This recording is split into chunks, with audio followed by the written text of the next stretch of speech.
માનનીય પ્રધાનમંત્રી માનનીય મોદીજીએ જે પ્રગતિના પંથને ભારતને લઈ જવા માટે જે જ્ઞાન રૂપી પાયાનો મંત્ર આપ્યો છે, જેમાં ગરીબ, યુવા, અન્નદાતા અને નારી શક્તિ અને એ વિકસિત ભારતના આ 4 મુખ્ય સ્તંભો છે, ત્યારે પ્રધાનમંત્રીનું સ્પષ્ટ વિઝન છે કે ભારત ત્યારે જ સર્વાંગી વિકાસ સાધી શકે છે કે જ્યારે દેશની અડધી આબાદી એટલે કે આપણી નારી શક્તિ એ માત્ર સહભાગી જ નહીં પરંતુ સક્રિય નેતૃત્વની ભૂમિકામાં હોય.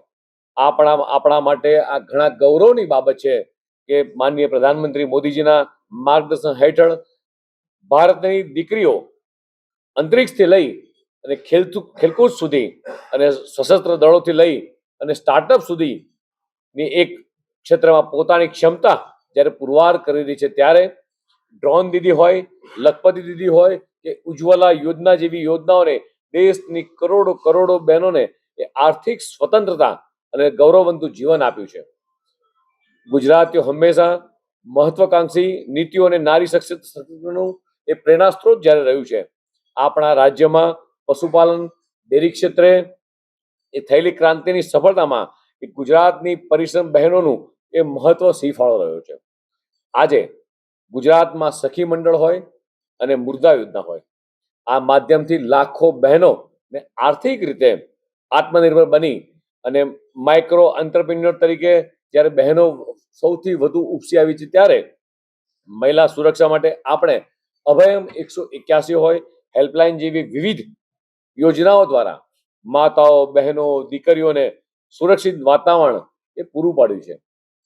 શિક્ષણ ક્ષેત્રે નમો લક્ષ્મી અને વિજ્ઞાન પ્રવાહની દીકરીઓ માટે નમો સરસ્વતી જેવી નવતર યોજનાઓ એ આપણે ભવિષ્યની મહિલાના લીડર્સને તો તૈયાર કરી રહ્યા છીએ. ગુજરાતની નારી આજે આર્થિક અને સામાજિક રીતે સશક્ત બની અને રાજ્યના વિકાસમાં પોતાનું અમૂલ્ય યોગદાન જ્યારે આપી રહી છે. નારી શક્તિ વંદન અધિનિયમ એ માત્ર મહિલા અનામતનો કાયદો નથી, પરંતુ એ ભારતના રાજકીય ફલકની એક ક્રાંતિ લાવનાર ઐતિહાસિક દસ્તાવેજ છે. જ્યારે મહિલાઓ નીતિ નિર્ધારિત અને પ્રક્રિયામાં નિર્ણાયક ભૂમિકા ભજવશે, ત્યારે જ આ શાસન વધુ સંવેદનશીલતા, પારદર્શિતા સાથે સંતુલનમાં આવશે. આ દેશની નારી શક્તિ માટેની સિદ્ધિની વાત છે, ત્યારે 140 કરોડ ભારતીયો માટે આ ગૌરવની એક સિદ્ધિ પણ છે, એક ક્ષણ પણ છે. ત્યારે જ ન્યૂઝરૂમ ગુજરાતની યુટ્યુબ ચેનલને સબસ્ક્રાઇબ કરો અને ઇન્સ્ટાગ્રામ અને ફેસબુક પર ફોલો કરો. અપડેટ રહો, સત્યની સાથે રહો.